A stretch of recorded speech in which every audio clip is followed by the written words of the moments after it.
तस्मै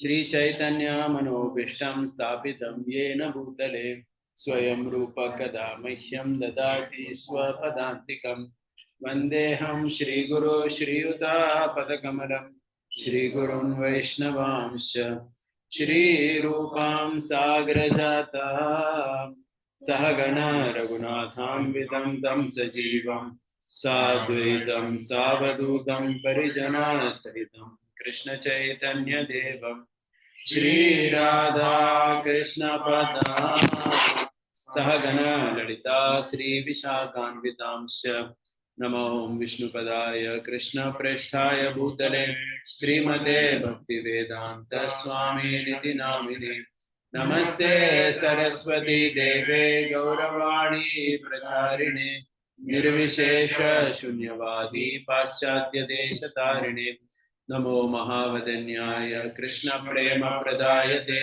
कृष्णाय कृष्ण चैतन्य नामिने गौरद्विषे नमः हे कृष्णा करुणा सिंधो दीनबंधो जगत्पते गोपेश गोपिका कांत राधा कांत नमोस्तुते तप्त कांचन गौरांगी राधे वृंदावनेश्वरी वृषभानुसुते देवी प्रणमामि हरिप्रिये वाञ्छाकल्पतरुभ्यश्च कृपा सिन्धुभ्य एव च पतितानां पावनेभ्यो वैष्णवेभ्यो नमो नमः जय श्री कृष्ण चैतन्य प्रभु नित्यानंद श्री अद्वैत गदाधर श्रीवासादि भक्तवृंद हरे कृष्णा कृष्णा कृष्णा हरे हरे हरे राम राम राम हरे हरे.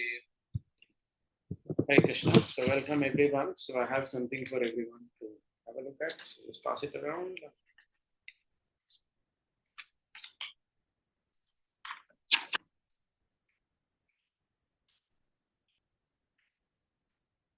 अकेले भी है. Keep one for her. She will come. Yeah. Okay. So because there is Gita Jayanti coming up in the next 3 days. So what I thought we will do is we are going to go through this work called Gitartha Sangraha. We have done this when I did the series, but I didn't zoom into it so much. So today we'll spend some time on all these 32 verses. We'll do it quite, it will go quite quickly. Because the beauty of this work is, it is an excellent summary of Gita. I mean, if you go through these verses now, and you think about what is being said, so this is obviously composed by Sripad Yamunacharya. So the way he has composed it is, you can picturize the entire Gita in one's mind. So that's how this entire work is. And that's what we will be attempting to do. Right? So I will be reciting the verses. You can recite after me as well. Briefly explain the meaning. And we'll go ahead. In this way, we will do all the 32 verses today. Okay? So as I recite, you can just repeat after me. स्वधर्मज्ञान वैराग्य साध्य भक्त्येक गोचरः नारायणः परं ब्रह्म गीता शास्त्रे समीरितः. So what Yamunacharya has done is, in the verse number 1, he has summarized entire Gita. Okay, 2, 3, 4, he summarizes 6 verses, 66 chapters. First 6, middle 6, last 6. And then from 5th verse onwards, one chapter is summarized in one verse. This goes on till verse number 22.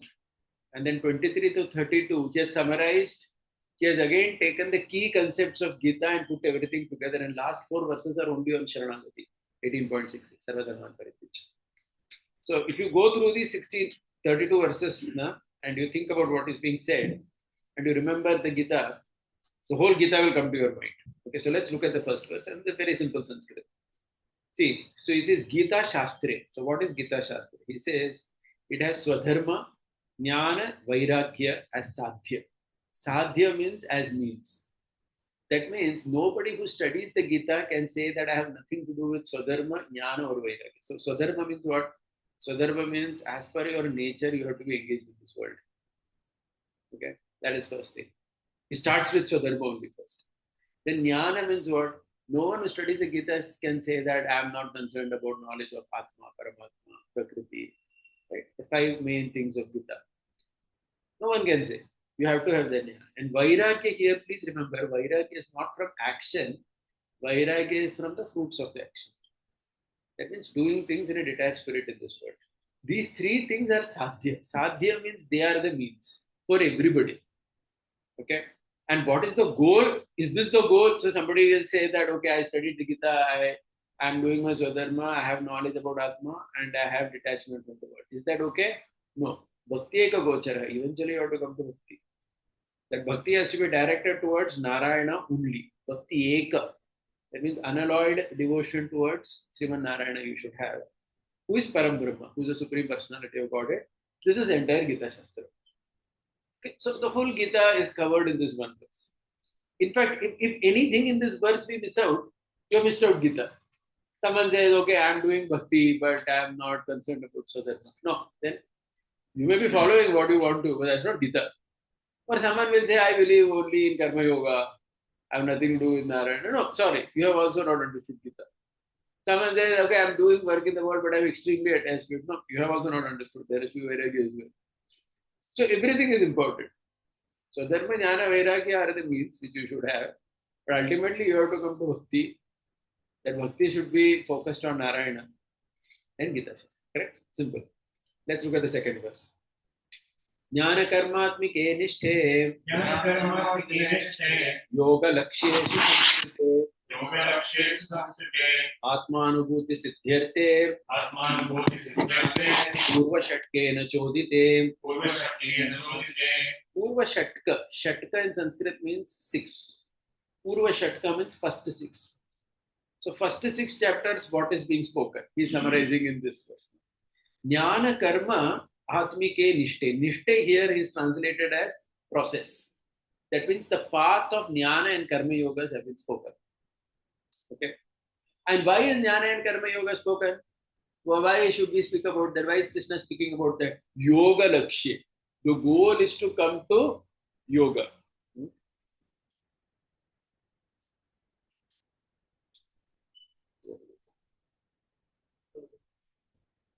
The goal is to come to yoga.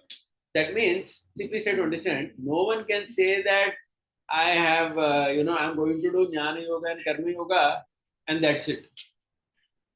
Jnana yoga and karma yoga, the goal is yoga lakshya. Yoga lakshya means what? This yoga is which yoga? 6th chapter wala yoga. Jnana yoga wala yoga. Yoga. So that is generally called as yoga. Okay, so in their language, what they do is, Jnana and karma are specifically called jnana karma, but what we call as dhyana yoga, that they just call as yoga. Because jnana and karma are more, uske liye specific terminology, but that is considered just as yoga only. Only we are calling it as dhyana yoga, but most other commentators call it as only the yoga. Yoga lakshya, that means the goal of karma yoga, jnana yoga is to come to the platform of being situated in yoga. That means to be situated in the path of yoga. What is the yoga? That entire process of yoga. Yama, niyama, asana, pranayama, dharana. One has to come to that. And why? So then, why should I do jnana and karma? Why should I do karma yoga? If the goal is jnana yoga directly, why can't I do susamskrite? Susamskrite means just like before you offer anything to the Lord, usko thoda purify karte na. If you are offering incense or lamp, we just put some water and then do. So this jnana and karma yoga will purify you. And once you are purified, then you can start doing yoga. Then the question is, why should I do yoga? Why should I do this yoga? This jnana yoga? Atmanubhuti siddhyarthe. Because only then you will have self-realization. Okay? And this is the purpose of first 6 chapters. Right? So second verse, what it is saying?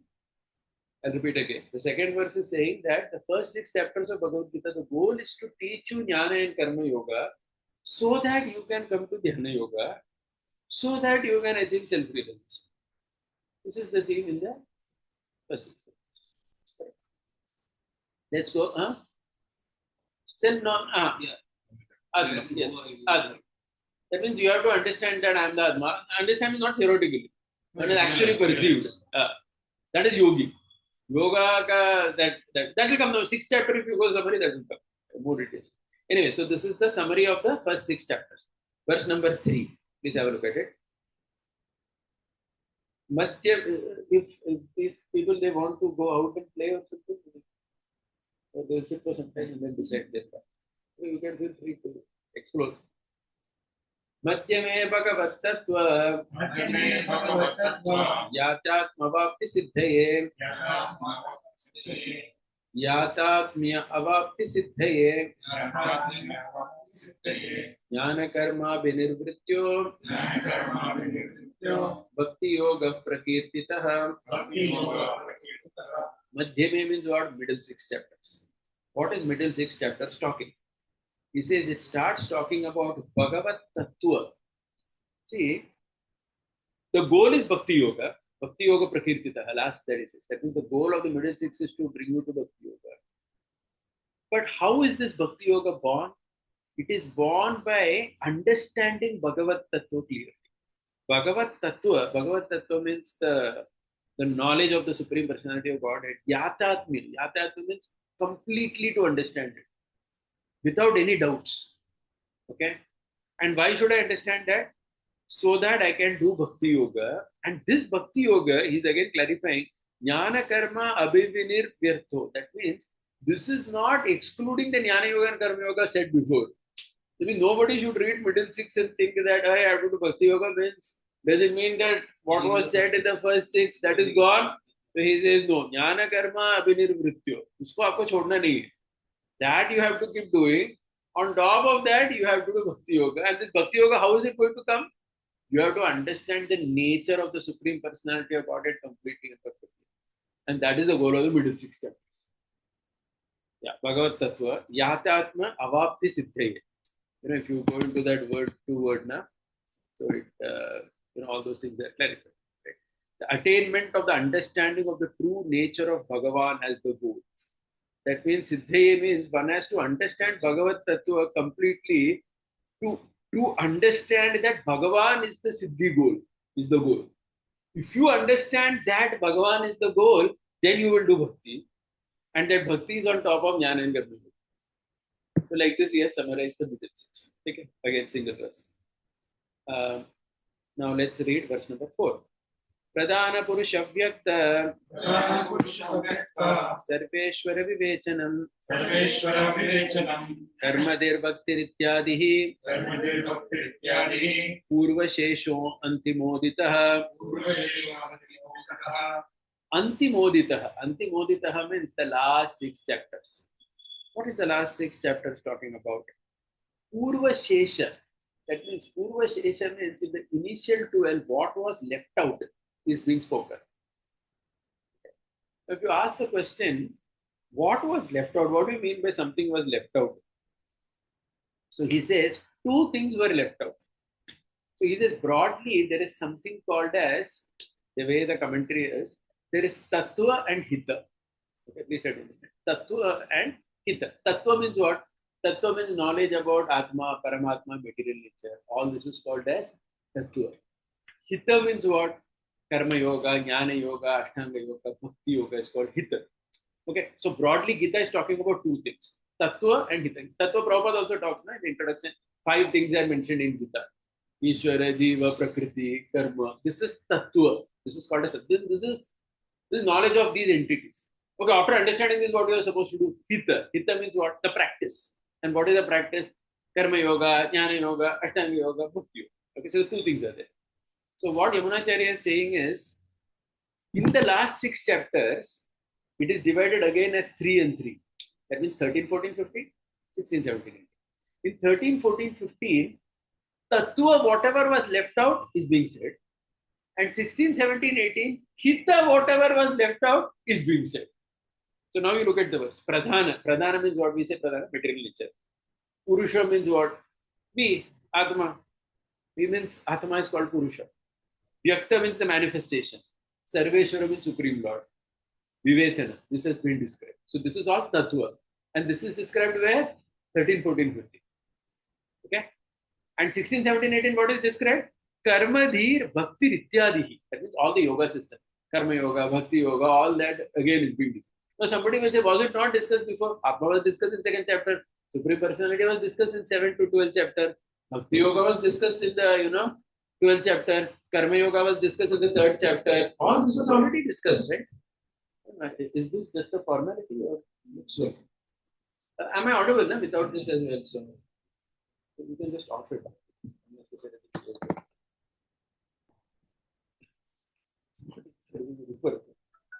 Very often. No, once. Simply obstructing. Yeah. So jnana karma abhinirvrityo. So karma dir bhakti ityadi. So karma, jnana, astanga bhakti, whatever was left out is being spoken in 16, 17, 18. Purva shesha, whatever was left out. It was already touched upon, but some things were left out. Okay, so Ramanuja explains that sometimes you have an appendix to a book.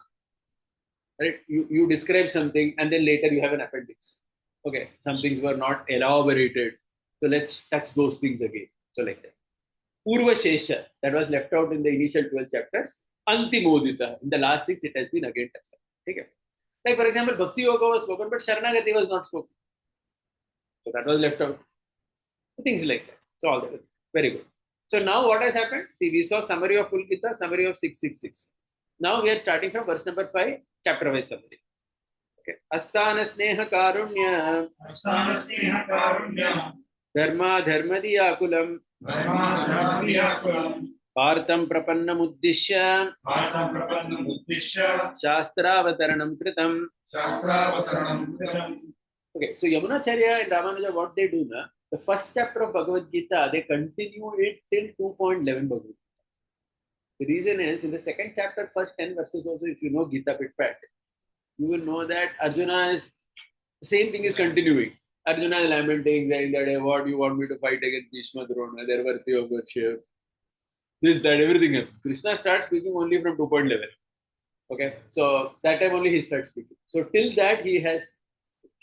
Okay, so what is the summary of the first chapter till 2.10 Bhagavad Gita? Asthana Sneha Karunya. I'm just in love with the language. See, one thing we need to appreciate in this literature is the summary. The ability to take that precise word and put it there. Asthana. Asthana means what? जहां पे आपको स्नेह और करुणा नहीं दिखाना वहां आपने दिखा दिया. Asthana Sneha Karunya. Where you are not supposed to show affection and love, you showed it. Asthana Sneha. Dharma Diyakulam. Because of that, what happened? You understood dharma to be adharma, adharma to be dharma. You said fighting this war is adharma. Partham Prapannamuddishya. Then what happened? You got confused. Finally, you surrendered to the Lord. Shastra Avataranam Kritam. In this way, the scripture was done. So you just see the summary. Just try to appreciate the language. And I mean, I think each of us can also understand. It's nothing, not rocket science. Sthana Sneha Karunya Dharma Diyakulam. Partham Prapannamuddishya. He surrenders. Shastra Avataranam Kritam. This scripture was called as Bhagavad Gita. Okay, now second chapter. Now second chapter means only from 2.11 to 72. Okay, and then onwards everything is chapter wise. Okay. Verse number 6. I just said that. For the first chapter, they say that it goes not only as per what we call as first chapter, till 2.10 is considered as part of first chapter. Because thematically it is one theme. Only when Arjuna surrenders, that theme gets completed. In second chapter also, he's arguing, right? He's arguing with Krishna, saying that Guru Hatvani Mahanubhava Nare, these are worshipable people. You expect me to fight against them. The same thing is continuing. So verse number 6 now.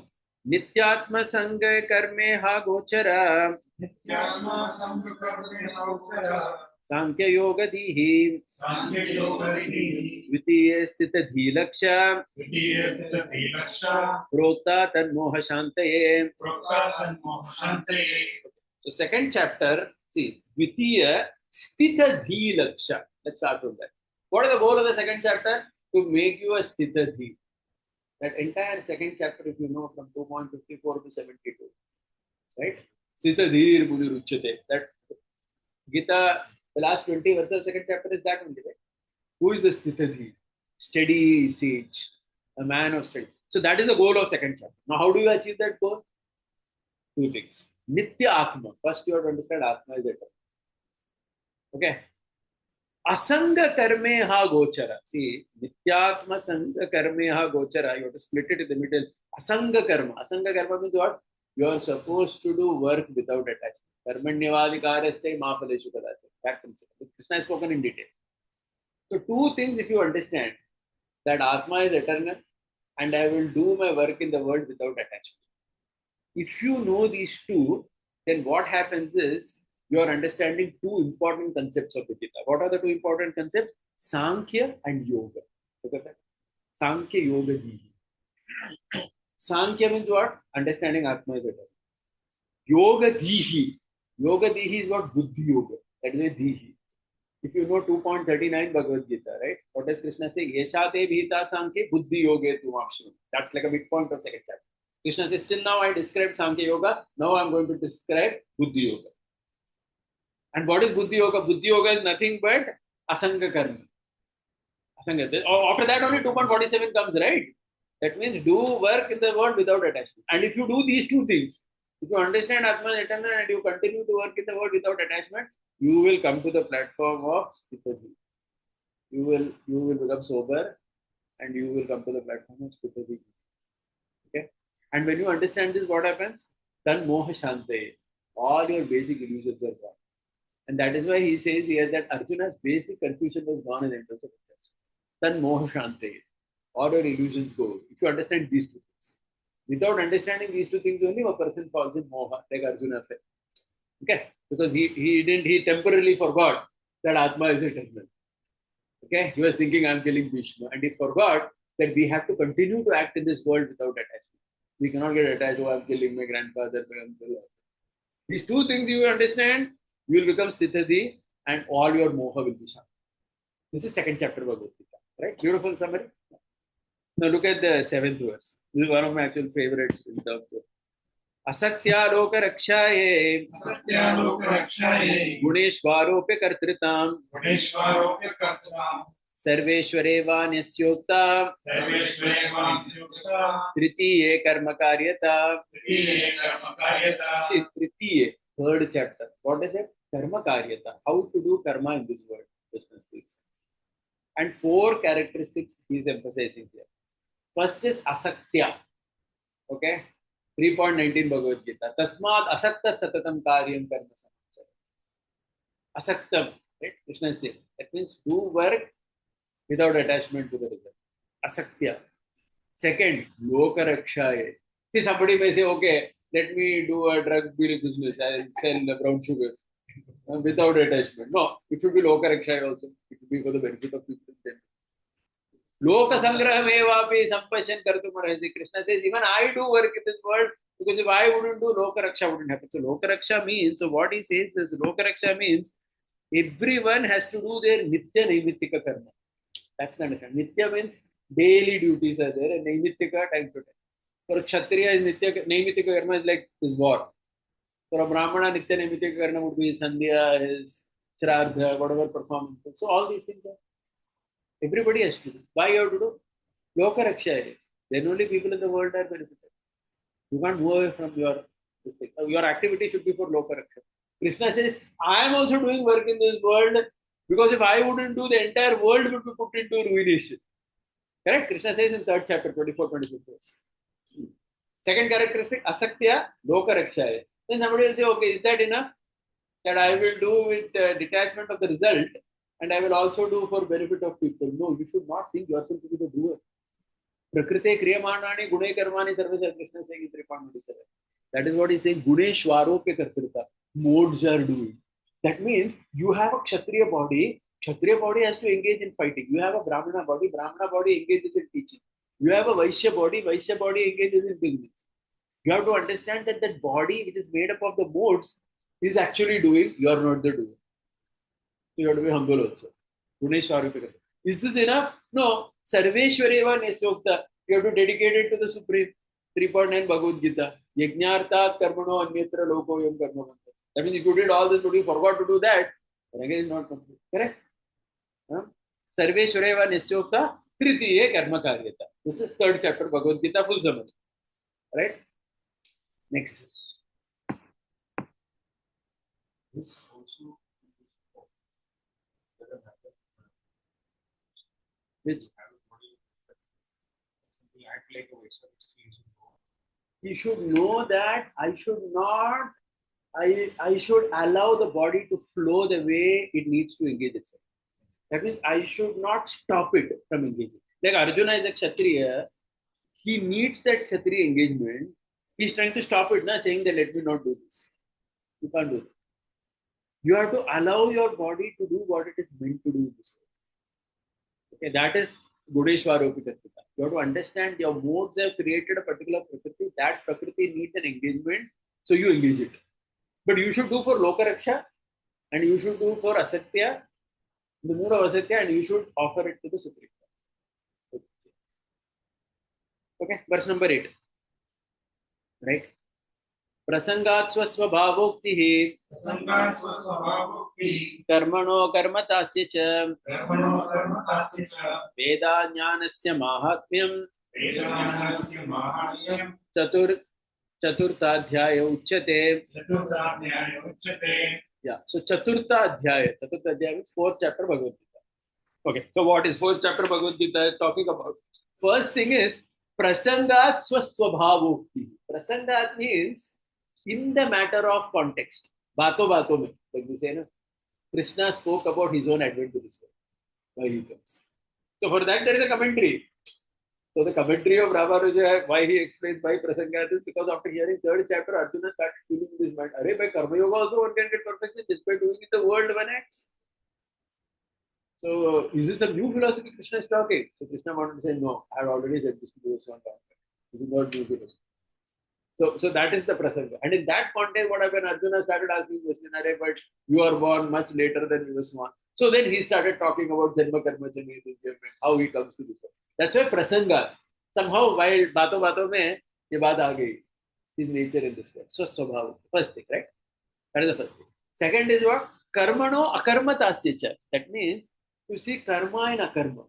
If you remember fourth chapter Gita, you will know this concepts are there. Karma, akarma, karmani, akarma, yapashit. All those verses are there. That is the second theme in the fourth chapter. What is that theme talking about? Akarma means what? He has given a brilliant commentary here.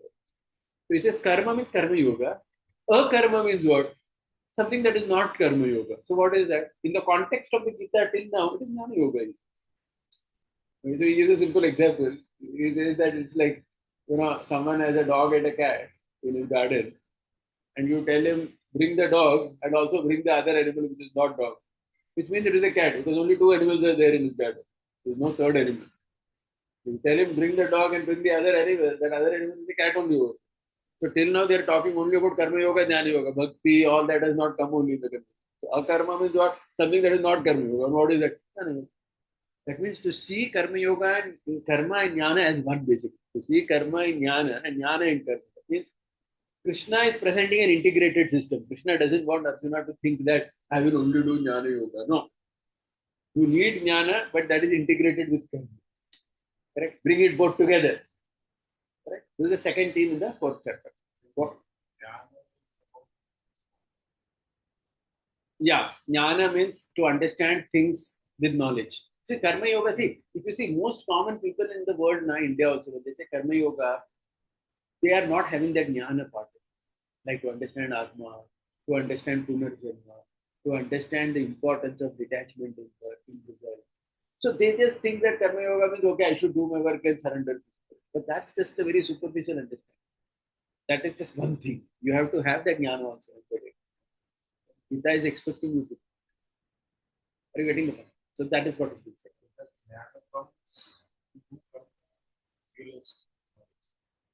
No, this jnana to comes by hearing only Gita. By hearing itself, you have given whatever knowledge. The jnana yoga which is there, that's a completely different thing. Jnana yoga means, you know what is jnana yoga? Jnana yoga doesn't need to read the book. Jnana yoga means control the senses, stop all activities, and focus only on this side. So jnana yoga means you first is sannyas. So Shankara path is jnana yoga in some sense. So in Shankara path, for example, you can get perfection only when you renounce the world. First you take sannyas and then path. Being engaged in the world, you cannot talk only about it. There is no Upanishadic mark of jnana. Jnana yoga, the only thing is no engagement of senses. So in karma yoga, you can engage your senses, you can get married, you can have kids, you can buy a big house, you can do so many things. You can have an empire. But in Jnana Yoga, none of this is allowed. It's all withdrawal. Jitna minimum utna, just nothing, literally almost nothing. Reduce body needs to zero. Just be focused on controlling the senses and focusing. That is Jnana Yoga. Krishna is not talking. So Krishna here is saying that spirit of Jnana Yoga should be here. What is that spirit? That spirit is understanding Atma, understanding temporary nature of this world. That should be there.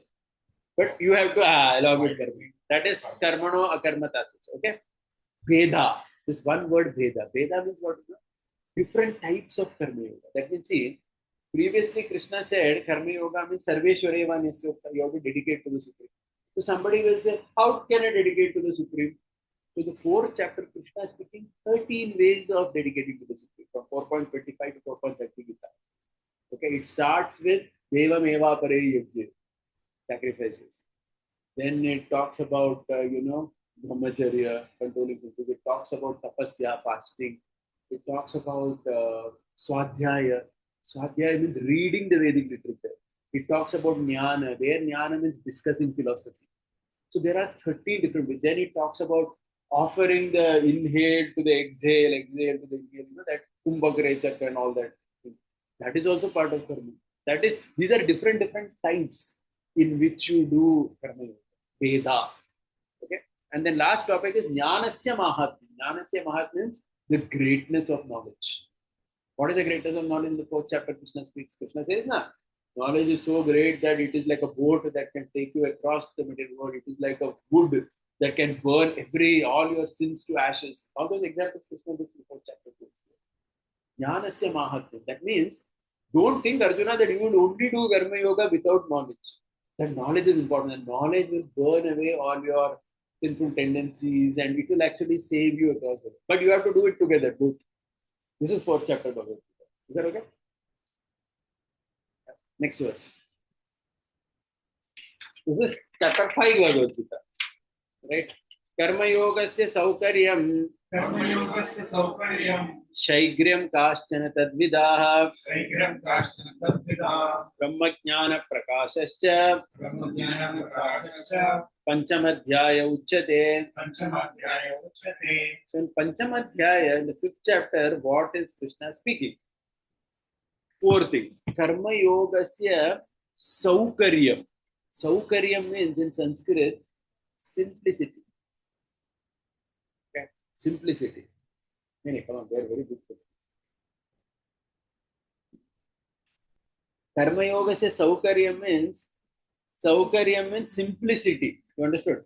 That means the 5th chapter, Krishna basically says, because again Arjuna has a question, karma or jnana, what to do or what, which is more easy, difficult. So Krishna is saying in the 5th chapter that this is very easy, karma yoga. Okay, for example, I'll tell you, there are words like this. Sanyasastu mahabaho dukkham aptum ayogatah. So Krishna is saying that, if you do only jnana yoga without doing karma yoga, you will have dukkha. Dukkha means what? Not misery here. Dukkha means troubles. Because it's very complex to do only jnana yoga without karma yoga. Stopping action, just focusing inward. Very difficult. Dukkha. That is the dukkha. Dukkha, dukkha is different translation. The chapter Krishna speaks about it. So why he speaks like that? Because karma yoga is saukarya.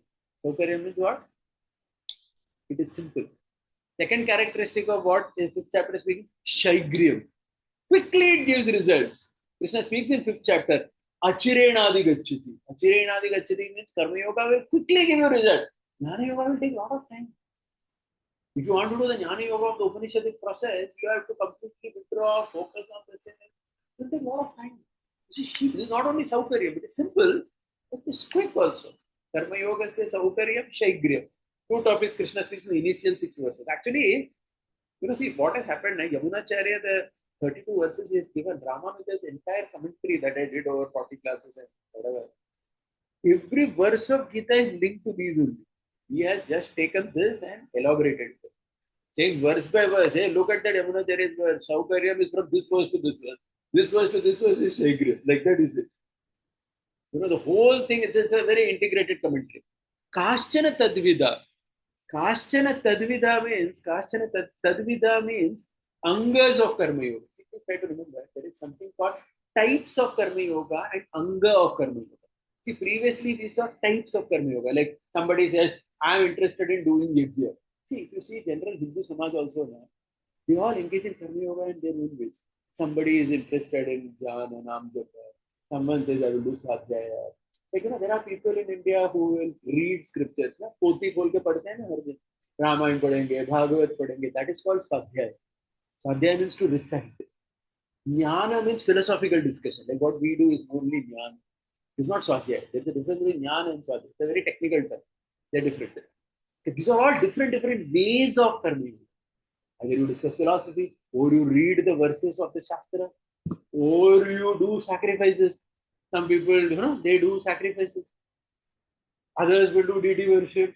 Someone will do tapasya, fasting. Someone will say, I'll travel to holy places. There are 13 different types of karma. That is already spoken. Kaschana Tadvidha means angas of it. That means, okay, you may do different types, but everybody has to do something. And what is that something? That something is spoken in the 15th chapter in great detail. And what is that?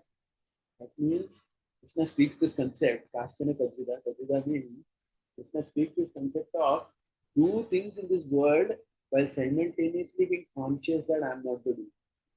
Krishna speaks that from 5.8 onwards, saying that when you breathe, when you eat, you understand that it is a sense conveying contact with the sense object, and I am only a witness to this. This you have to be conscious when you are doing any type of karma yoga.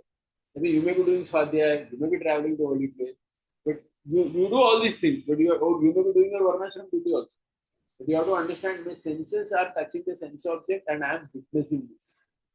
Krishna is saying that you have to consciously understand that. That is called Tadvida, which Krishna elaborates in almost 10 verses in the 5th chapter. If you do this, then what happens? Brahma Jnana Prakash.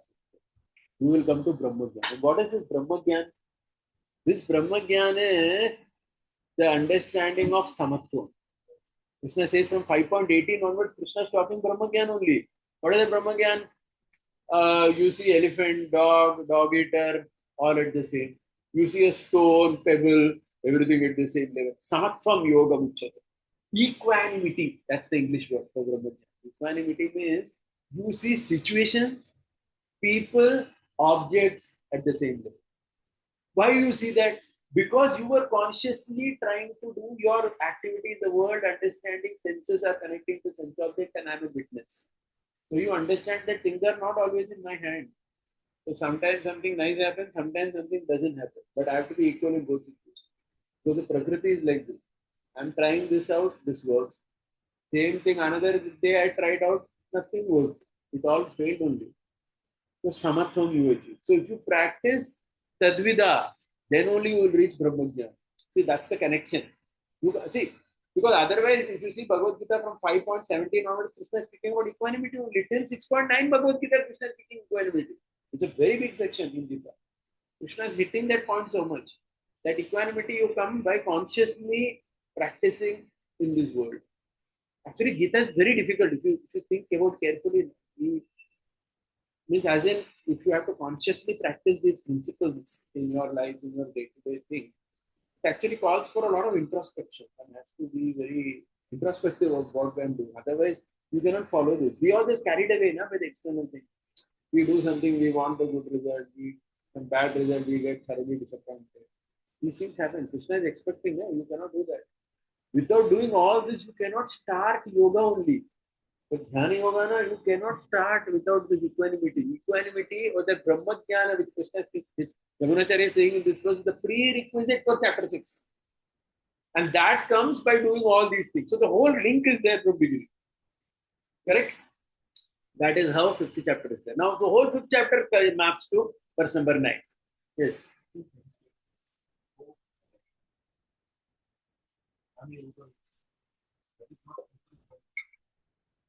Not much. Here also is not speaking. Where is speaking then? That comparison Krishna speaks in 5th chapter. Correct? 5th chapter, how does 5th chapter start? 5th chapter starts only by Arjuna raising sannyasam karmanam Krishna punar yogam. You spoke about sannyasam punar yoga. What should I do?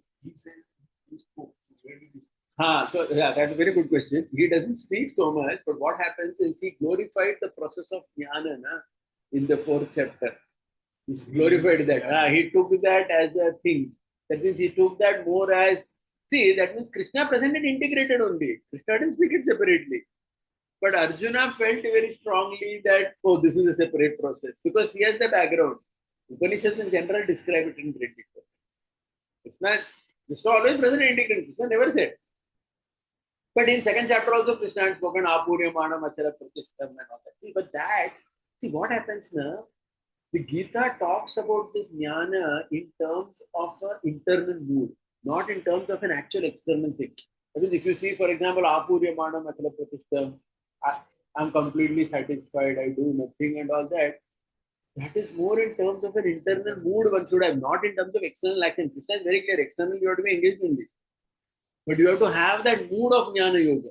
You understood? That integrated, na? Karmani, akarmani, tasik. You have to see karma yoga, jnana yoga, karma yoga. They both together only.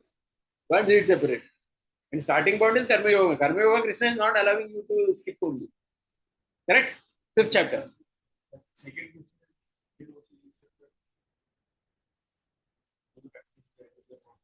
this is different than This is an advanced thing. modes are acting in Yeah. So see, third chapter spoke about the concept that the modes are doing everything.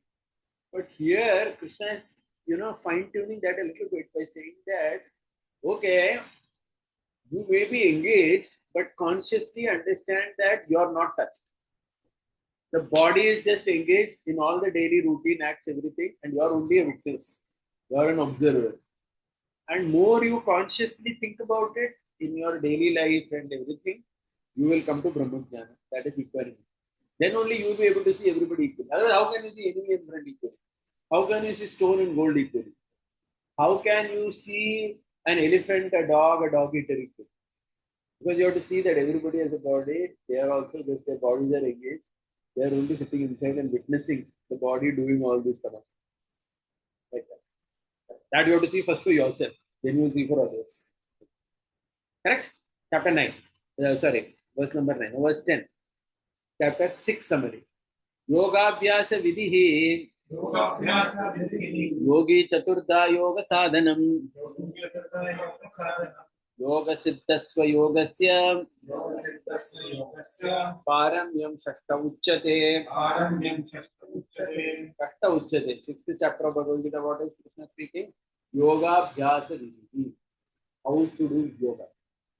This is first 28 verses of sixth chapter. In that first 28 verses of sixth chapter, if you see from 6 till 6.9, Krishna is speaking about equanimity only. Actually, from 6.10 to 6.28, 19 verses, Krishna is summarizing Patanjali's yoga system. Yama, Niyama, Asana, Pranayama, Pratyahara, everything is there. How to do that? Sit straight, this, that.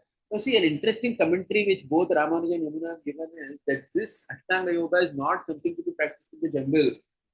This is to be practiced by that Karma Yogi at home. Daily 2-3 hours he has to do this practice. Like we do our japa. He gives an example like that. He says 2 hours a day. Sadhana, if you have a 2-hour sadhana, he says. last time I was Yeah, you could look at it that way, but whatever. So, yoga abhyasa, that is yoga abhyasa. You do sit and dhyan for 2 hours a day. Yoga abhyasa. That is first 28 verses. Yogi Chaturda. Yogi Chaturda is from 6.29 to 6.32. This I have spoken in great detail for a couple of hours, long back. 6.29 to 6.32, 6.32 ends with saying that this is the topmost yogi. So what Krishna says, the 6.29, Krishna says that the yogi, the bottom level yogi is the one who sees the same Atma everywhere. Because when he sits and do dhyana, he understands that I am Atma in that body. When you understand even the other bodies are Atma only, nobody is the body. First level yogi. Second level yogi is Yomam Pashyati Sarvatra, 6.30. Where he understands that is not only me, that in the so that is a little bit evolved this thing expression of the same thing where he understands the 6.29 is about Ramanuja says 6.29 is about understanding I am the Atma, I am not the body. 6.30 is about everybody's Atma. Nobody is the body. 6.31 is the understanding that, one second, let's do that.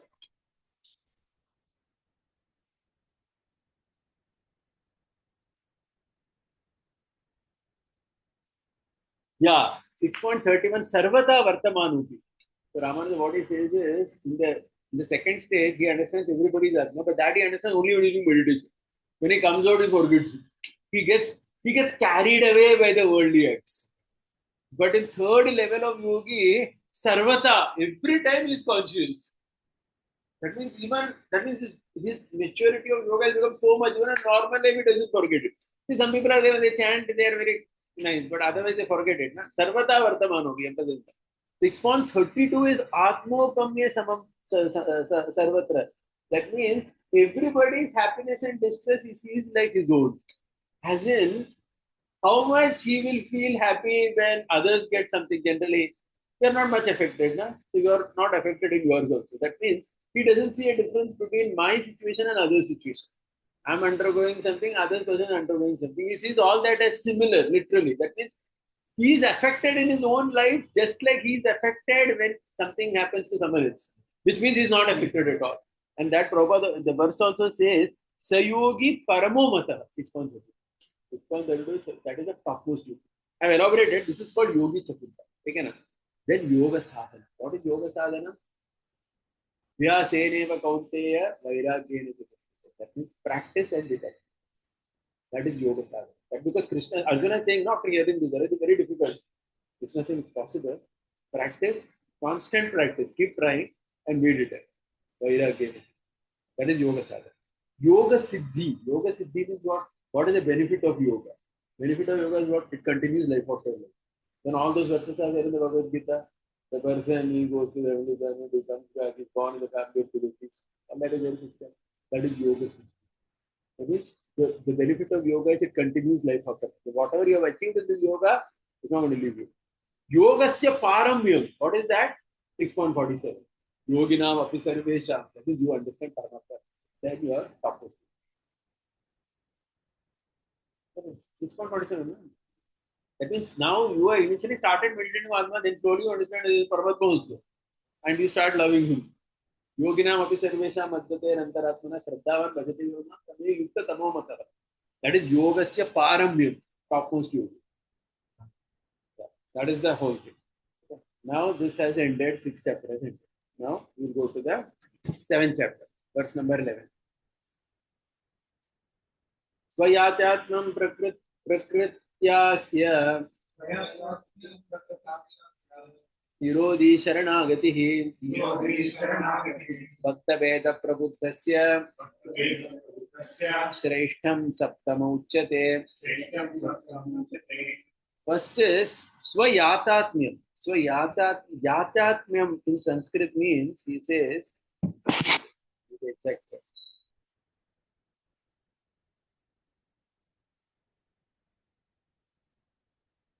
yeah, the true nature of Paramatma. That means, what is his nature? What is his nature? This is the first 10 verses of the 7th chapter. Krishna is saying, right? Bhumi Rapo, Anaro Vayu, everything is his property. You know, all that 7.4, 7.4, the nature of the Lord. So, Yatyat, what is his nature? How everything he only is. Prakritasya Tirodi. Tirodi means how Prakriti stops you. Famous verse, Devi Hesha Gunamai Mama Maya Duratya. How Prakriti stops you from achieving it. Prakriti puts various impediments, right? As in, through Maya, it is Tirodihi. It is keeping everybody under illusion in this way. How do you get out of that? Sharanagatihi. It says in 7.4 in Bhagavad Gita, right? Mame vaya prapatyante maya metam tarante. That is that surrender. When you surrender to him, then only you can get out of Maya. Then you are stuck on Gita. Bhakta Bhedaha. 4 types of devotees are spoken about. Correct? That means in that Artharthi is those who want Aishwarya. Then that one is one who wants this thing, Brahman. No, Jignasu. Jignasu is the one who wants Brahman, impersonal this thing. And the Jnani is the Bhakta. Yeah, that means he's a devotee. Out of knowledge he has come, that is why he's called Jnani, remember. Because in Bhagavad Gita, person becomes Bhakta when you have knowledge. You are not spontaneous devotee. Spontaneous devotee is not the devotion spoken in the Gita. See, that's why if you remember in the second verse also, when he summarized middle six chapter, what did he say? Bhagavat Tattva Yathatma Avapti Siddhye. Then only you do Bhakti Yoga. By understanding Krishna, you are going to Bhakti Yoga. It is not that you are Janam Se Bhakta. Like, something like that. Okay? Bhakta Veda Prabuddhasya Shreshtyam. And who's the topmost? The devotee is the topmost. This is Saptama Uchate. This is seventh chapter. Right? So seventh chapter is talking about the nature of the Lord, how Prakriti binds us, how you surrender to Him and get out of Prakriti, the four different types of devotees, and the topmost is the one who has come to Bhagavan out of interest of Bhagavan. He is not interested in Aishwarya and that other. Okay? This is verse number, this is chapter number 7, verse number 11. Okay? Now verse number 12. Aishwarya Yatatmya Bhagavat Charanartinam Vedyopadeya Bhavanam Ashtame Veda Uchate. Ashtame means the 8th chapter. What is 8th chapter talking? It is talking about, if you remember the commentary that we discussed, it's talking about 3 types of people. These 3 types is coming from the previous 4 only. That 4 is now consolidated into 3. Okay, that means Artho and Artha is Aishwarya. Aishwarya. Then Akshara Yatatmya. Akshara means what? Akshara means one who wants impersonal this thing. Okay, and Bhagavat Charanarthana, one who wants the lotus feet of God. These 3 people, Vedyo Padeya Bhavana, the different things for them. See, 8th chapter, if you go to the 8th chapter, now, it talks about that only. What each of these 3 should think at the time of. What is their marga? That means, what are they supposed to meditate upon? Correct? All that was spoken. If you remember 8th chapter, we discussed in great detail, right? How each of them, their marga only is spoken. Kala is spoken, but the Kala is spoken in their translations as marga. It is the path. Archiradi marga, Yama marga, different margas are there. So all the Yama marga is not for any of these devotees, but margas are there. Everybody has to know what you should know at the time of death so that you can achieve what you want. That is spoken in the 8th chapter. Yeah, it is not different. You have to come back. So that's what Krishna says, na. This fellow comes back, another fellow doesn't come back. All that. Yeah, that is 8th chapter. 9th chapter, verse number 13. So Mahatmyam Manushyatve Paratvam Mahatmanam. Sorry, I split it the wrong way. Swamahatmyam Manushyatve Paratvam Cha Mahatmanam Vishesho Navame Yogo Bhakti Rupa Prakirtitah. Okay, so 9th chapter about it is saying Swamahatmyam, the greatness of the Lord. So please remember, 7th chapter was Yatatmyam. Yatatmyam is personality. Something about him that how he owns everything. Mahatmyam is his greatness. What is his greatness? 9.45 Bhagavad Gita, if you see how he's interacting in the world, but still he's aloof. Achintya Veda philosophy is coming there only. Mahatmyam. Manushyatve Paratvam, that means when the Lord comes in the human form, that is glorious. That means his incarnations like Rama, Krishna, etc., they are amazing. He comes in a human form. Krishna says, "Nice. People deride me, not understanding who I am. They think I'm an ordinary guy. Come here." Manushyatve Paratvam, it is such a great position for us. Mahatmanam Vishesho. Mahatmanam Vishesho means the greatness of devotee. In fact, Ramanuja and Yamuna say full 9th chapter is about greatness of devotee only. Why all those verses?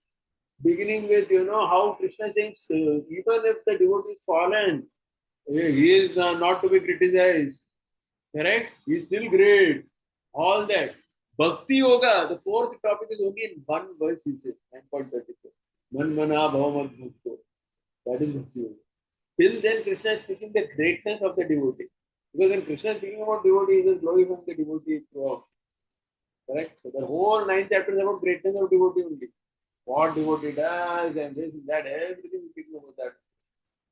Right? And finally, just one verse it touches about what is Bhakti Yoga is at 9.34. Right? To think about Krishna. Yeah, this is 9th chapter summary.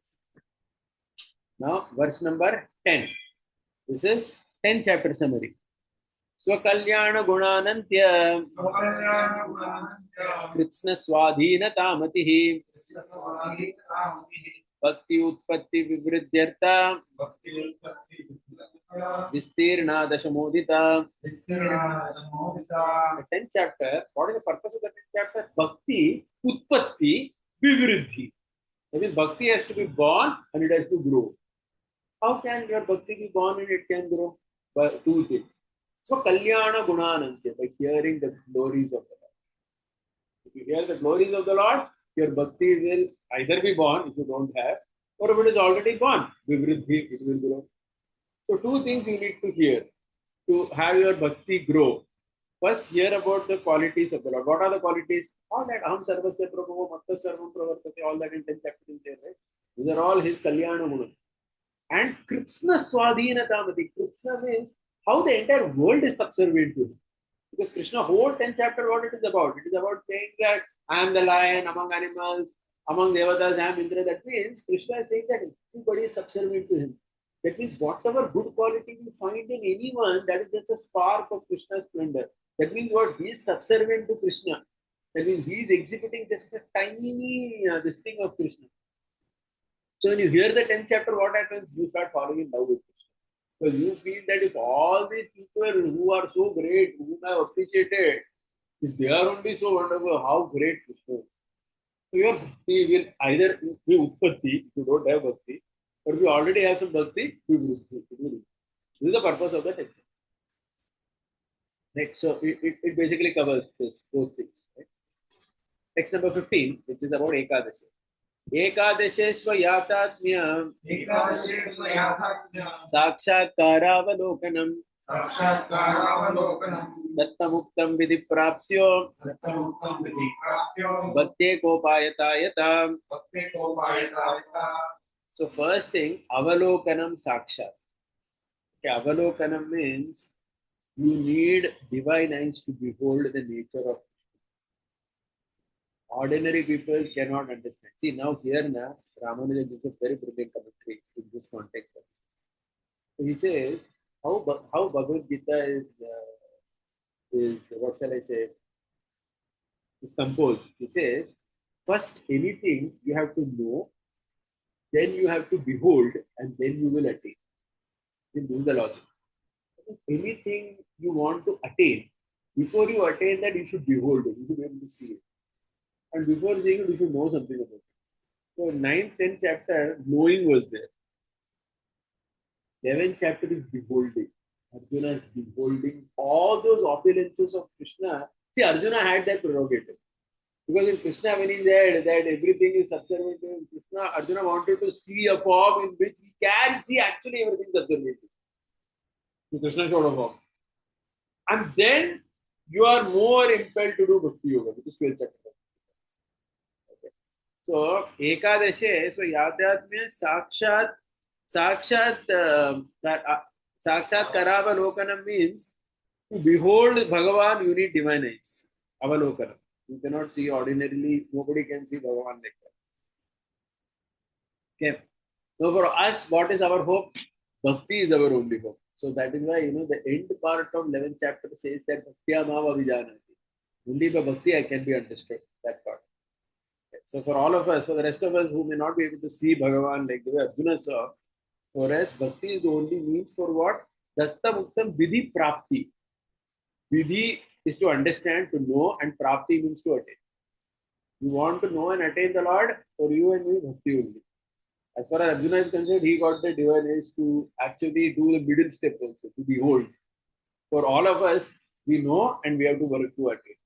There is a middle step but called beholding. Okay, we can only behold the deity form of the Lord and all that. Which is also fact. But Arjuna had the prerogative to do and then actually behold and then attain. Okay, like that. So this is how the 11th chapter is. So this is a general way. Okay, so for general people also we can say they will know, they can behold the same Lord in the temple, Archa Vigraha, they cannot see universal form, and then they can work towards that. So this is the 11th chapter. This is why the 11th chapter is coming here. He says, why is this whole universal form comes? Because you have to behold the Lord also before you attain. So you may say, how can I behold without bhakti? No, some little bhakti you need in the beginning. Then you can behold it, and then your bhakti will increase. and then you will actually do the full thing. Yeah, till 9th chapter is all about know only, na. 7th, 8th, 9th was all about knowing only. That's what. If you go back to the summary verse of the very second verse also, Bhagavat Tattva Yatyatma Avapti Siddhi. You know the nature of the Lord, and then you attain. Correct? This is the 11th chapter. Now look at the 12th chapter, verse number 16. Okay, we are at halfway point. Bhakti Shreshtam Upayoktir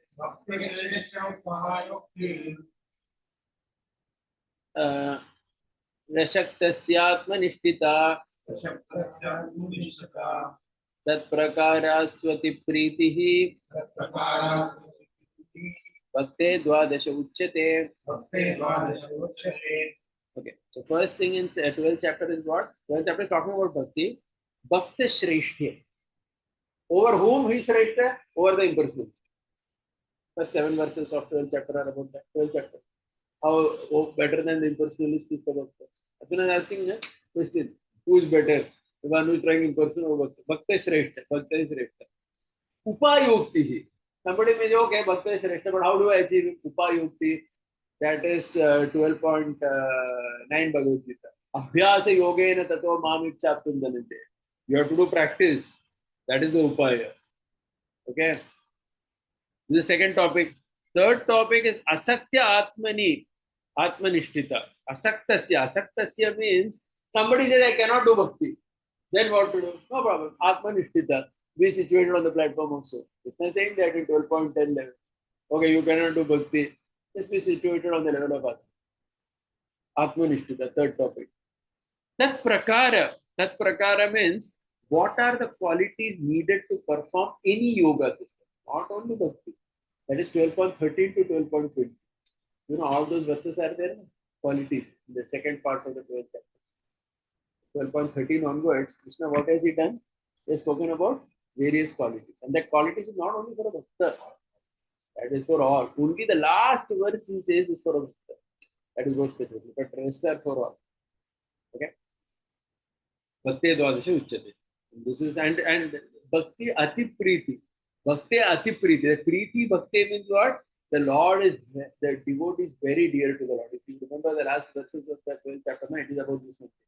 The devotee is very dear to me, Krishna says. You know, like that Krishna concludes 12th chapter. The devotee is very dear. This is Dwadasha Uchyate. The 12th chapter, Krishna is saying how the devotee is Shrestha, what is the way to attain devotion. If you cannot do devotion, then what to do? Be situated in Atmanistata. What are the qualities to be situated in yoga, and how devotee is very dear to the Lord. Okay. So next, 13th chapter, that is verse number 70. Deha Swarupam Atmapti Hetu Atma Vishodhanam Bandha Hetu Vivekascha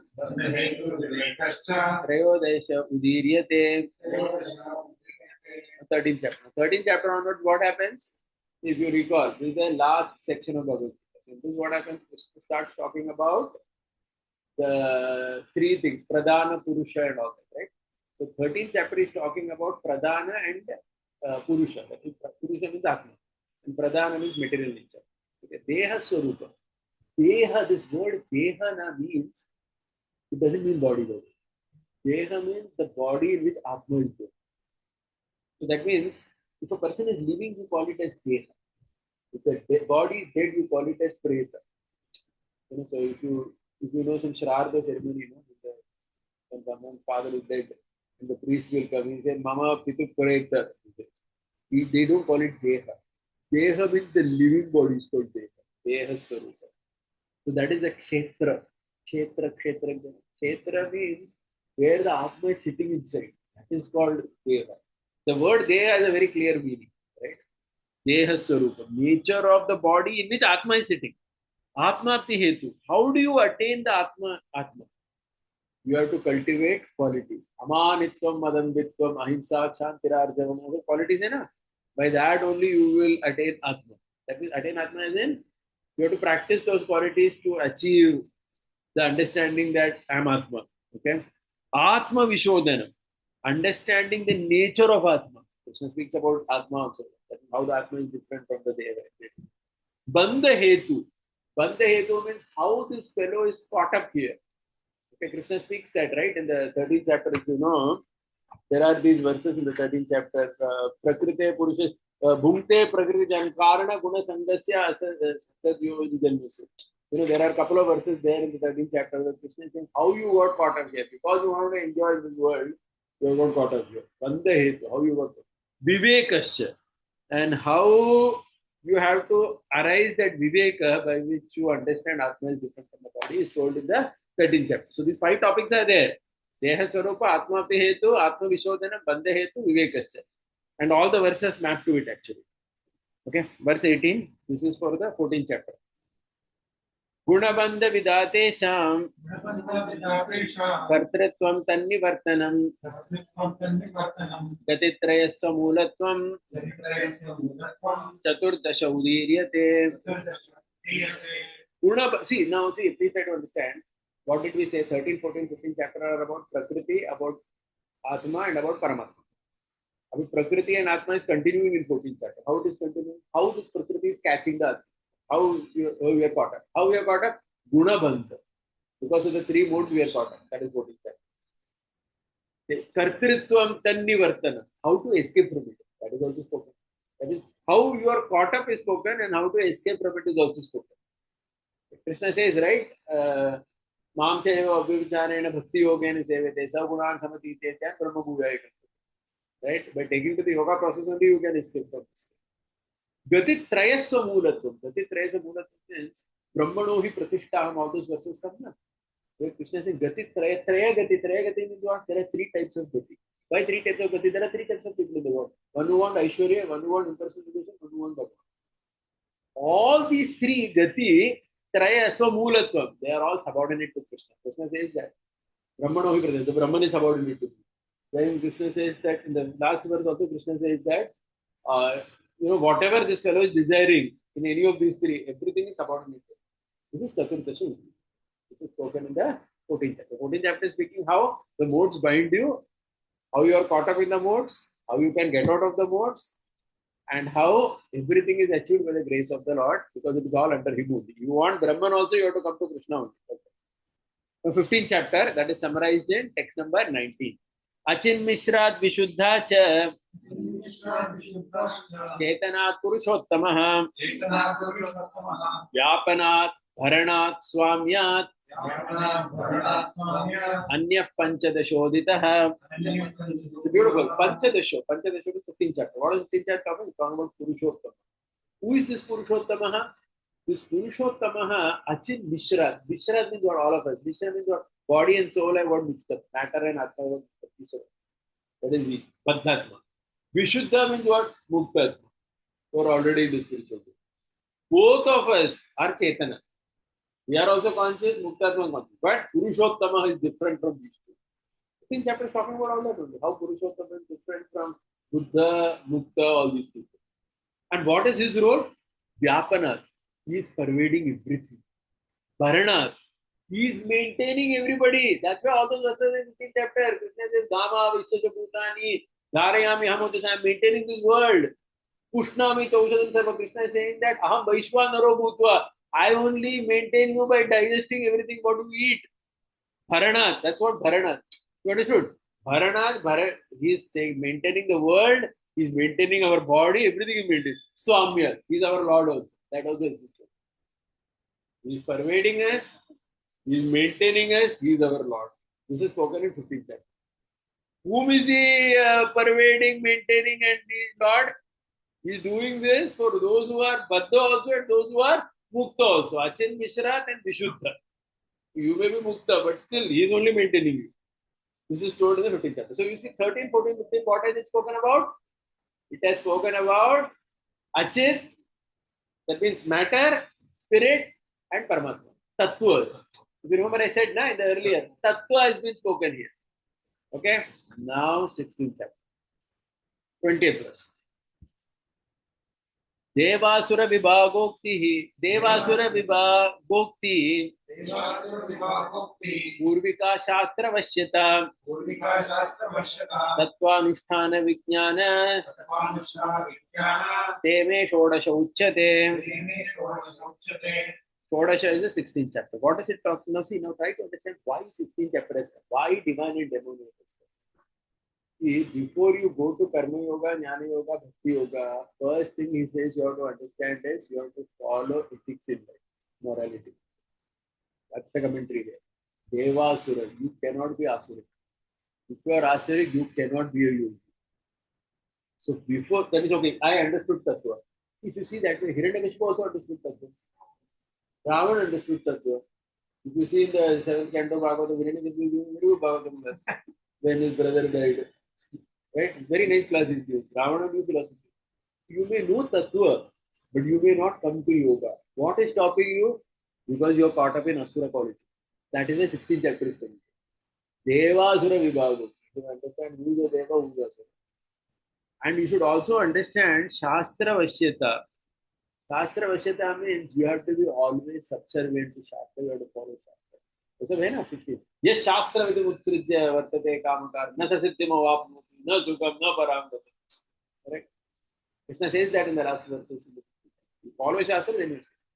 Tattvanusthana Vijnana. Tattvanusthana Vijnana means the Tattva that is to be attained and Anusthana that is the means to it. The knowledge about the Tattva, yeah. Sorry, no, 1 second. Actually, it is connected. There are only two topics, Devasura and Shastra Vashyata. You should know Shastra so that you can do Tattva Anusthana. See, the point is, okay, I know Tattva, but I have to do Anushthan also, no? That means I have to practice. You have to practice it. Now, see, Ravan, Kumbhakarna, Hiranyakashipu also knew Tattva, but they didn't practice. No Anushthan. Anushthan means what? Practice. Practice will come when you have the faith that I have to follow Shastra. I have to follow not just to know things, I have to implement it in my life. That is Anushthan. Vijnana. So that is 16th chapter. 16th chapter is telling you Devasura, and it is telling you follow Shastra so that you will do Anushthan in your life. Anushthan is a very simple word, in Sanskrit. Anushthan means practice what you have heard. Okay, till now you have understood that. So, you have to practice karna padega. Then only the Vijnana will come. This is 16th chapter. So, this is the 16th chapter has come. Anushthan, yes, that is Anushthan. Anushthan आपको पालन करना है. ये दे 9 दिन का अनुष्ठान था. Anushthan became a very famous word. All TV debates were talking about Anushthan only. He is having 9 days, only drinking some coconut water or something like that. See, that is 16th chapter. Okay, now look at the 21st verse. This is 17th chapter. Ashastramasuram kritsnam शास्त्रीयं गुणतः पृथक् लक्षणं शास्त्र सिद्धस्य त्रिधा सप्तदशोदितम्. The 17th chapter, what it is doing? First, it is clarifying Ashastra Masuram. If you don't follow Shastra, that point again is being emphasized. Because 17th chapter opens with Arjuna's question: if somebody doesn't follow Shastra and does according to whims and fancies, what happens to it? Nothing happens. He's gone case. Okay? Shastriyam Gunata Pritak.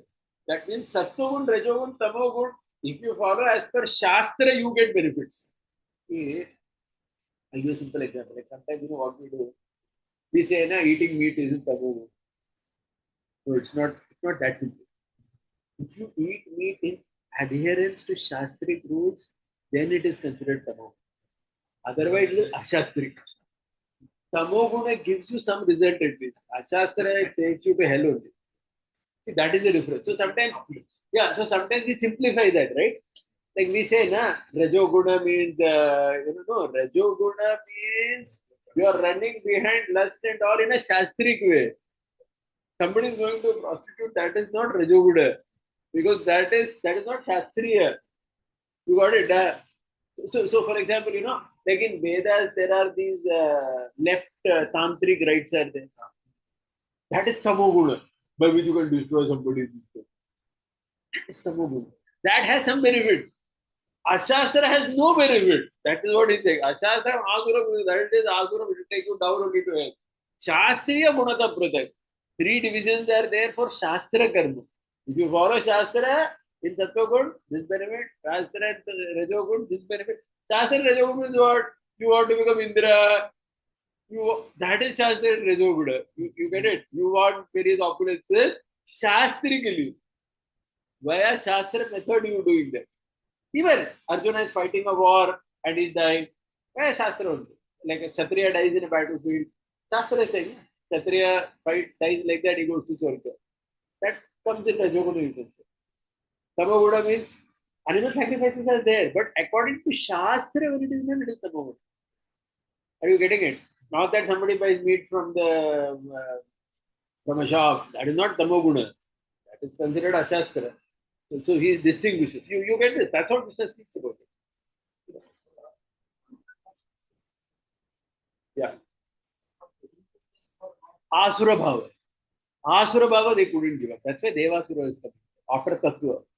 If you have Asura Bhava too much, you will not be impelled to do Anushkan. Asura Bhava is that whole 16th chapter. That Idamaya Mayalabdam Imam Prapsya Manorutam. If too much carried away by lust, anger, greed. Krishna says, lust, anger, and greed are three gates to hell. 16th chapter actually fully is about Asura Bhava only. Only 3 verses are about Deva Bhava. That's 3. Then Arjuna, Krishna is telling Arjuna, don't worry, Arjuna, you are born out of Deva Bhava only. Right? You are of divine origin.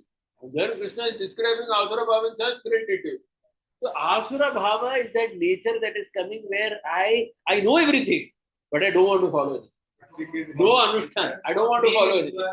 मुझे नहीं follow करना. I want to go against the Shastra. You have knowledge of Tattva, but you don't want to practice the yoga. Right? Hitta you don't want to follow. Enjoyment and everything. That full 16th chapter is that. You read 16th chapter, you will understand. Asura. Everybody will have. Asura Bhava, anybody can have. Tattva doesn't include I follow them, I get this. Yeah. Doing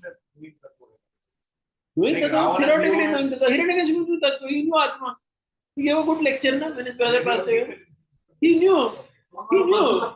He gave a very nice class to his mother and sister-in-law and everybody. But that is a pretension. No, not pretend. He knew it. No, he knew the Tattva, but because of that strong desires, doesn't want to follow anything. There are so many people in India also today. They know many things. They don't want to follow anything. Anushtan they don't want to do.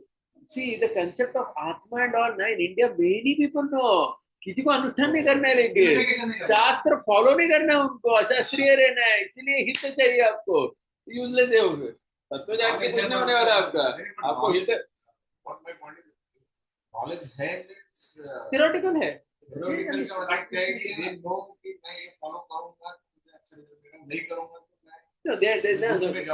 the tattva is about the Atma, Paramatma, Prakriti of modes of nature.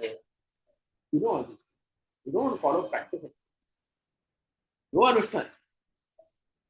You only want to be Asuri. That's the point. You don't want to practice Karma Yoga, Bhakti Yoga, nothing. Nothing comes in life. You get it? So many people are there like that. Why not? I mean, so many people, we have teached you also in our whole thing, right? They have always, they have understood everything. They don't want to follow it. That is one thing. Chanting is one thing, but in general, you don't want to follow any path. Okay, don't do chanting Hare Krishna. Do you want to do something else at least? Kuch karoge. Kuch nahi karne mein.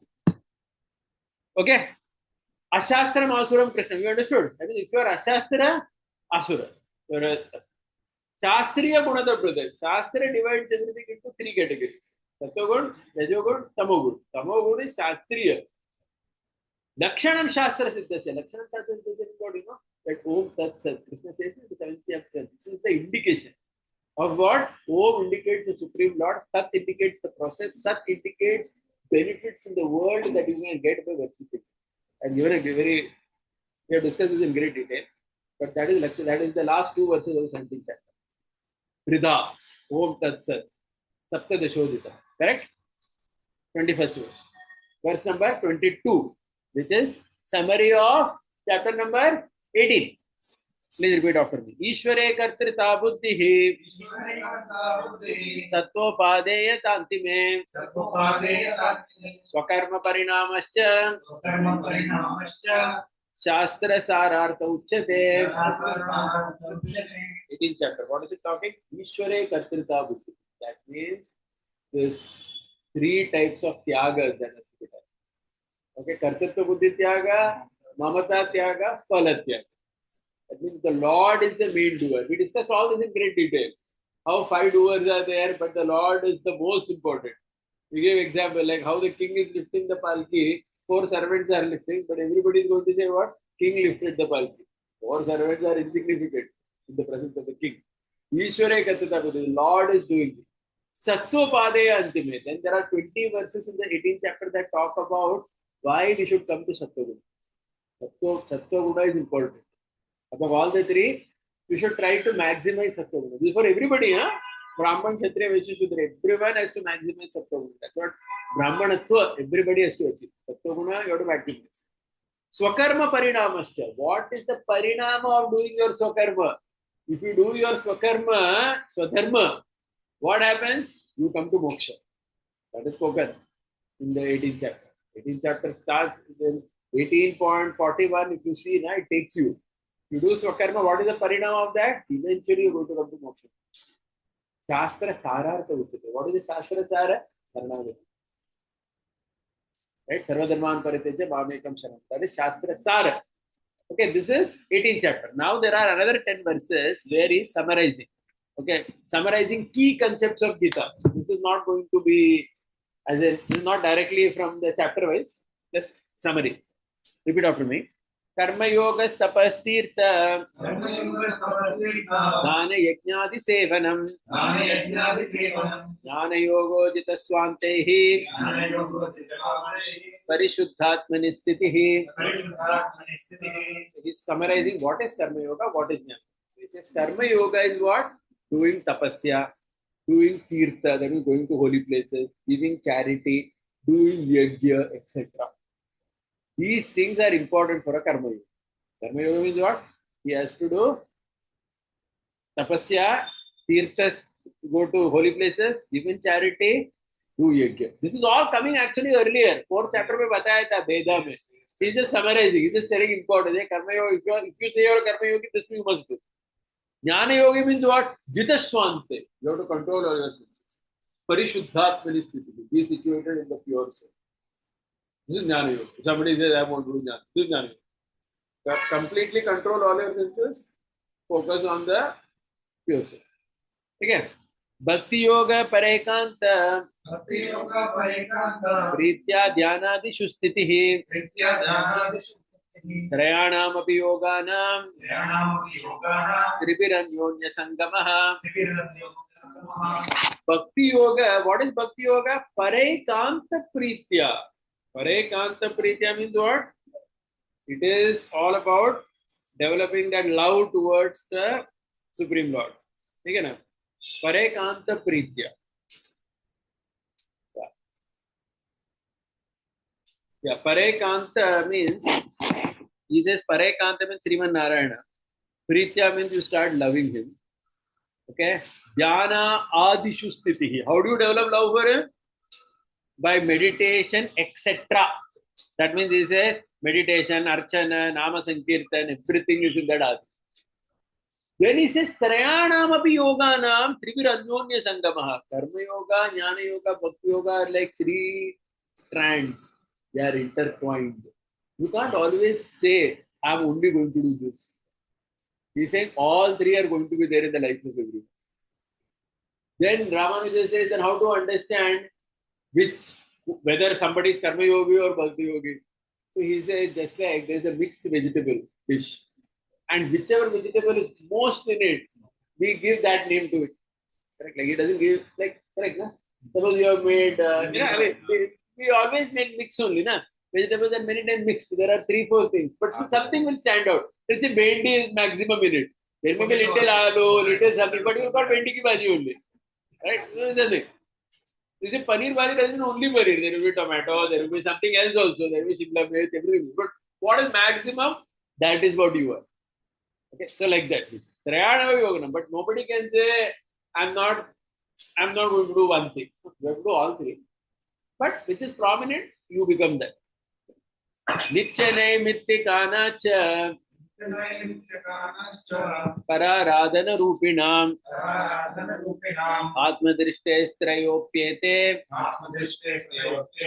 Yogadvarena sadhakaha. See, he is telling us Nitya Naimittikanacha. Nitya Naimittika means a very standard thing. There is something called Nitya Karma, Naimittika Karma. Nitya Karma means daily duty, according to your Swadharma. Naimittika means occasional, like eclipse comes. Occasional, that is occasional. Pararadhana Rupina. He says, do all these as Aradhana to Param. He says, even you have to do your Nitya Naimittika Karma as Aradhana to Paramatma. Again, why you should do it like that? Atma Drishtas Trayopyate.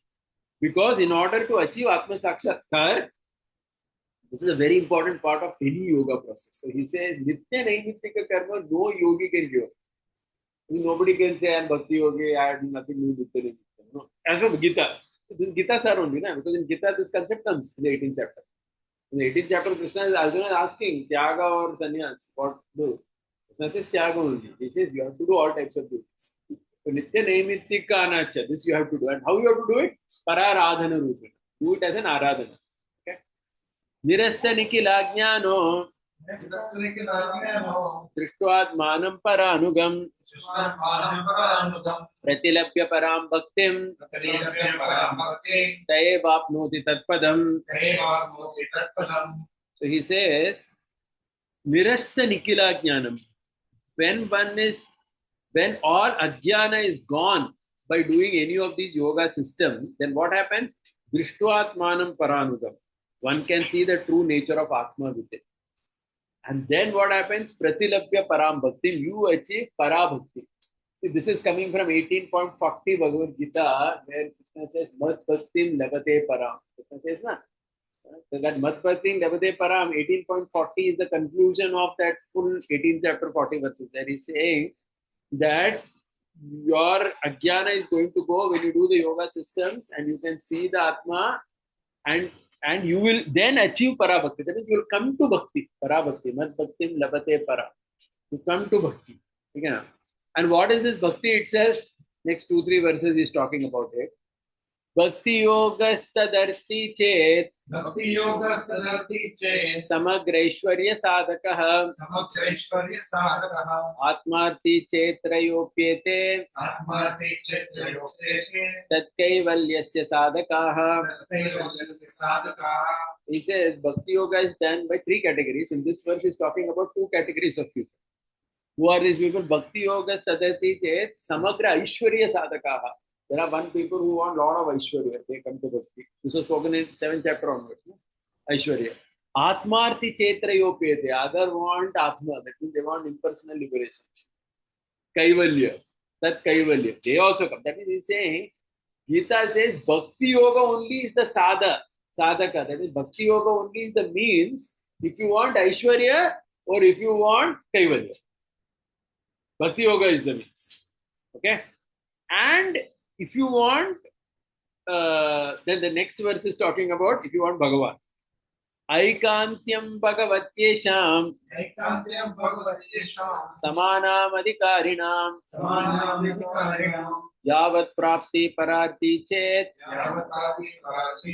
Devatyantam Ashnute. This is a very interesting verse. Pararti Chet means Yavat Prapti Pararti Chet. So in the first line is saying Ekantyam Bhagavatyesham. Okay, somebody says, I don't want Aishwarya, I don't want Kaivalya, I want Bhagavan only. Then also Bhakti only you have to do. And then he says, Yavat Prapti Pararti. The previous 2 categories which were said, at any point of time, they can drop that desire. And they can also come to Bhagavan. Bhagavad Gita, that's what it is. That means somebody says, okay, I started Bhakti by thinking I want Aishwarya, but somewhere down the line, through a Maharaj. His mind changed. He said, now I want Bhagavan only. Then Krishna gave him Aishwarya, but eventually he gave him. So these 2 can anytime change their mind. That is why he says, because he says, somebody may after reading the Gita say, why is Krishna saying if you want Aishwarya, Kaivalya, then come to him? You can go to so many other people. Na? He says the disadvantage of going to the other people is, if your mind changes, nothing happens. You have to start again from zero only. But purpose is only that. But now the advantage of coming to Krishna for Aishwarya or Mukti is your mind can change. And then you can again come to it. Okay, na? Then these are now the last, now this 29, 30, 31, 32, this is all about 18.66. Only 18.66, yeah. Jnani tu paramaikanti Jnani tu paramaikanti तदा यत्तात्मजीवनः तदायतात्मजीवनः तत् संश्लेष वियोगैक तत्संश्लेषवियोगैक सुख दुःखस्तदेकदीः. सुखदुःखसदेकदिः. He says Paramaikanti. Paramaikanti means who has realized that Bhagavan is the goals and means to achieve that goal. So he says Tada yat Atma Jivanaha. He lives his life only depending on Paramatma. He experiences pleasure when united with Paramatma and sorrow when separated from him. So his Sukha Dukkha is all in the context of Lord Krishna or Narayana or Paramatma. That means if he gets Krishna, he is happy. Otherwise, he is sad. That's Samshlesha Viyoga. If you get Krishna, he is happy. That means his whole life is now centered only around the Supreme Lord. This is 18.66. And how does this person live his life? He says the next three verses. Bhagavad-dhyana yogokti vandana stuti kirtanaihi labdhatma tadgata prana manobuddhindriyai kriyah. He sustains his life, labdhatma, by performing meditation, pilgrimage, talking about Bhagavan, prostrating to him, praising him and singing his names. All the bhakti activities are listed here. This is how a Paramaikanti lives his life. Sharanagata Bhakta. So the question is, okay, we hear 18.66 Sharanagati. But what is Sharanagata Bhakta going to do? He is going to do Stuti, Kirtan, Bandhan, all this is going to do. And what he does, he dedicates Prana, Mano, Buddhi. Anything he does with his body, mind, intellect, everything he dedicates to Paramatma. You know, in our deity worship, there is a prayer, a very interesting prayer actually. Whenever I do that, I remember. It's a very long prayer, I have not yet memorized it. The prayer basically says the end of the deity worship that, oh Lord, in my life, whatever I have done, in Jagriti, Swapna, Sushupti, Avastha, with my hands, legs, genitals, with my words, everything is an offering to you. That's the verse actually. After doing the deity worship, you have to say that big prayer. Manasa, Vacha, Karmana, Upastu, everything, whatever I have done, it is all an offering to you. So this is, no ordinary person cannot say that. This can be said only by Sharanagata Bhakta. You are expected to be a Sharanagata Bhakta to be qualified to do that deity worship that way and say that. Okay.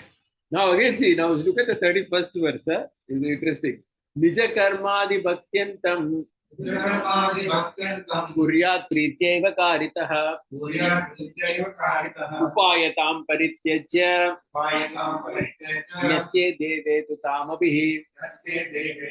See what happens after hearing 18.66 Bhagavad Gita, somebody may say, अरे सर्वधर्मान परित्यज्य, सब कुछ छोड़ के अभी करना क्या है मुझे? निज कर्मादि, starting from your nitya karma, everything you have to do till bhakti. Starting from your nitya naimitya karma yoga, jnana yoga, everything you have to do. Why you have to do? Prityeva karitah, just to please him. Okay. Normally, why people do it as upayata. When people do karma yoga, jnana yoga, bhakti yoga as upaya to get moksha. But the Sharanagata Bhakta is not doing this to get moksha or anything. He is doing this because Krishna is pleased. Why am I doing my Varnashram? Because Lord is pleased. Why am I doing Karma Yoga? Because he is pleased. Why am I controlling his senses? Because he is pleased. Why am I doing Bhakti? By my Bhakti, am I going to get moksha? No, I don't hope so. But he is pleased. He is happy seeing that I am doing Bhakti. Upayatam parityaja. Upayatam parityaja means he is not doing these things to get that benefit which is there. Like doing Varnashram, there is some benefit. Doing Nitya Karma, there is some benefit. Doing Naimittika Karma, there is some benefit. Doing Karma Yoga, there is some benefit. Doing Bhakti, there is some benefit. But all that Upayatam is Parityajya. Yasya devetu tamabhi. He is just doing it as an offering to him. See, this is how that whole 18.66 is getting clarified here. 18.66 doesn't mean that you have given up everything literally. It means that, now the last verse. एकान्त्यात्यन्तदास्यैक रतिस्तत् पदमाप्नुयात् तत्प्रदानमिदं शास्त्रम् इति गीतार्थसङ्ग्रहः. So he says ekanta atyanta dasyeka rati, such a paramakanta devotee of 18.66 who desires to do everything for him alone. What happens to him? Tat padam apnuyat, he will achieve the lotus feet of Krishna. Idam shastram tat pradana, this is the goal of this shastra. What is the goal? To transform a mundane jiva to a paramakanta bhakta. Okay, since any ordinary person, you have to transform into a paramakanta bhakta. Iti Gitartha Sangraha. This is the shastra called Bhagavad Gita, and this is the summary of it. Okay, so like this entire thing has been. Any question on this? No,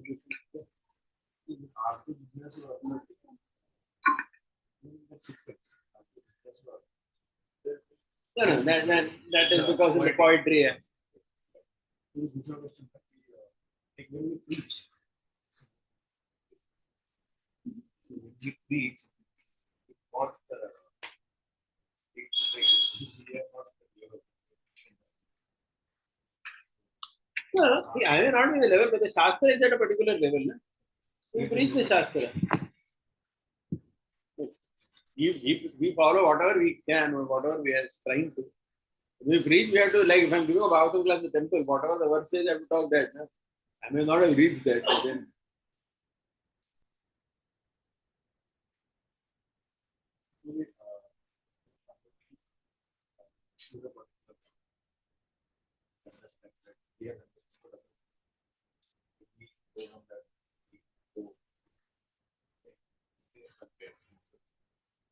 Is there spoken here?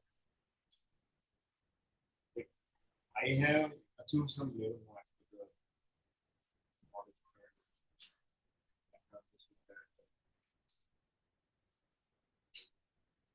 I consider travel comparable to us. So he goes on. So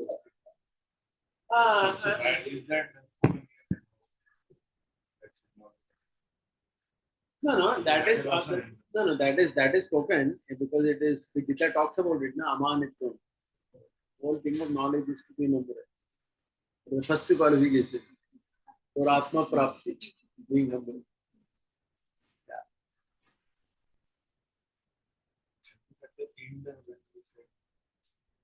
Even if वापस क्यों दिया? I wanted to once recite the whole 32 together.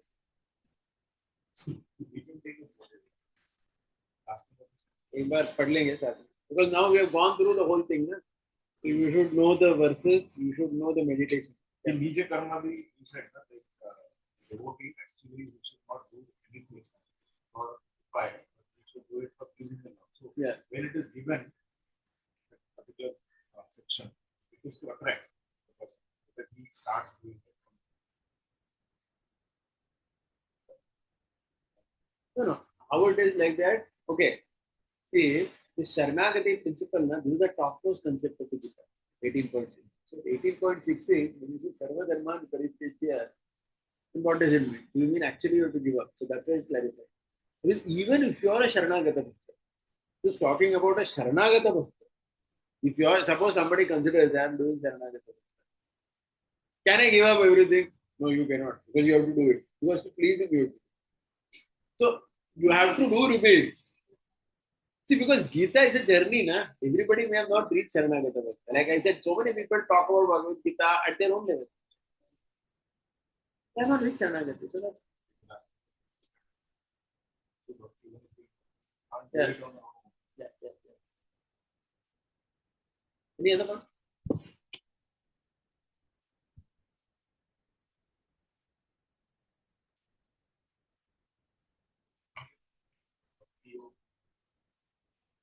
Okay, there is a question here, maximizing Sattva-guna, but I said to use all modes. See, basically, you have to understand, when we say Sattva-guna, this is 18th chapter, maximize Sattva-guna, That doesn't mean the other modes are negated.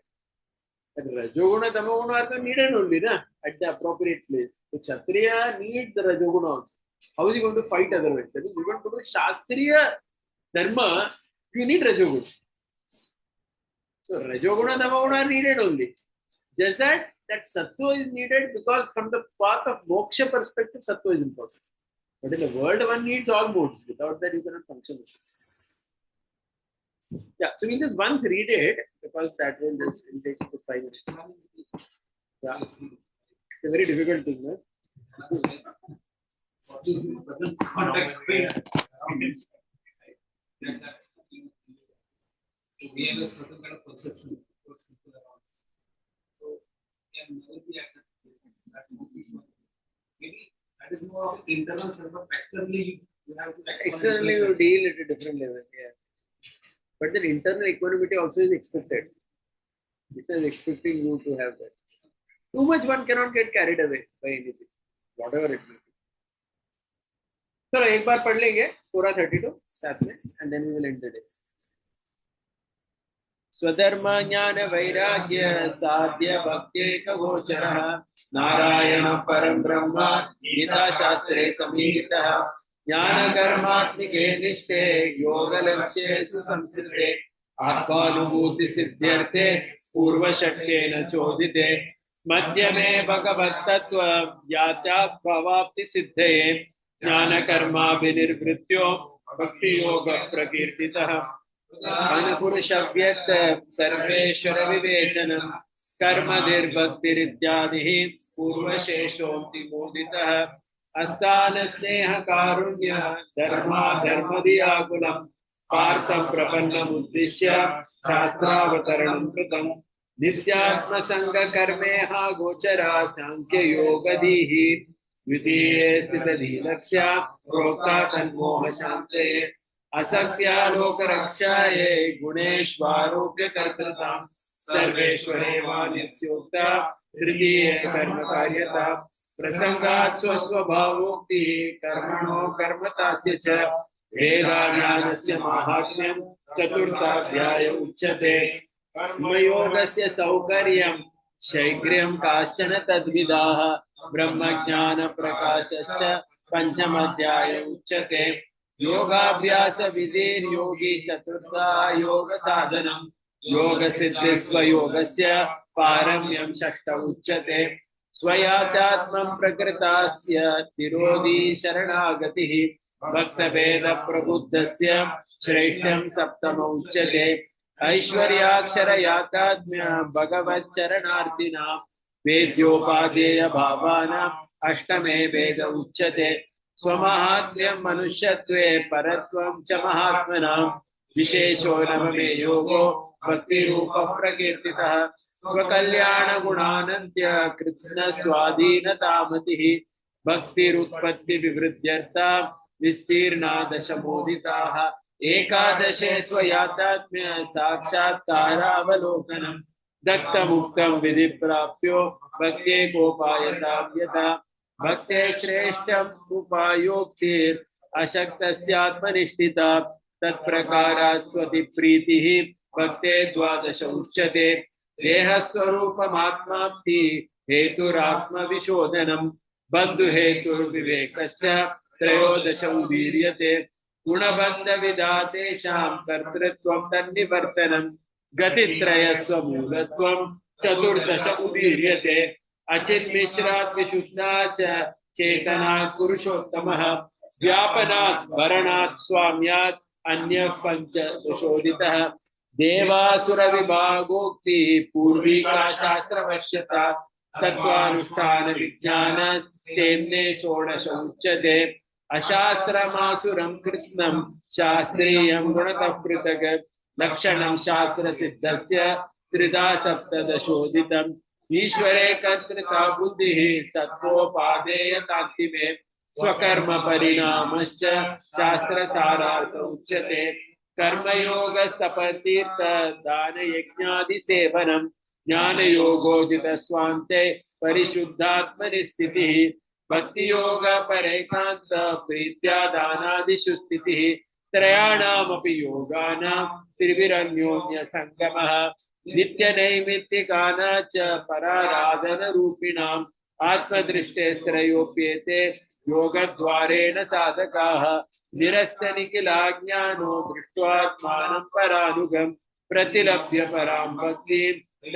एवाप्नोति तत्पदम् भक्तियोगस्तदर्थी चेत् समग्रैश्वर्य साधकः आत्मार्थी चेत् त्रयोप्येते तत्कैवल्यस्य साधकाः एकान्त्यं भगवत्येषां समात्मा अधिकारिणां यावत् प्राप्ति परार्ति चेत् देवाद्यश्नुते ज्ञानी तु परमैकान्ती तदा यत्तात्मजीवनः तं श्लेषवियोगैक सुखदुःखस्तदेकदिः भगवद्ध्यानयोगो वन्दनस्तुतिकीर्तनैः लब्धात्मा तद्गतप्राण मनोबुद्धीन्द्रियक्रियः निज कर्मादिभक्त्यन्तं कुर्यात् प्रीत्यैव कारितः उपायतां परित्यज्य न्यस्ये देवेषु तामभिः एकान्तात्यन्तदास्यैक रतिस्तत्पदमाप्नुयात् तत्प्रदानमिदं शास्त्रम् इति गीतार्थसंग्रहः.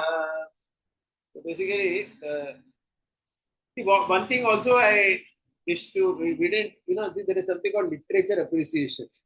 The Sanskrit, the conciseness, with which he has summarized. It's very difficult to summarize like this. Summarizing a chapter, and if you see Ramanuja's commentary, the way he has taken each of these verse, he will say verse number this to this point. Verse number this to this point. Verse number this to this point. Verse number this point. Full Gita, that whole commentary which is there, right, based on these 32 verses only. Like these 32 years said, he has summarized it like this. So Yamunacharya, because we hear that story, Yamunacharya, he heard the Bhagavad Gita. That is where his grandfather Nathamuni sent that person with that Tuduvale Kire. He recited Gita. So Gita, what impact it had on him? That's what we understand. How he has summarized it. Correct. So that is something to appreciate. Hare Krishna.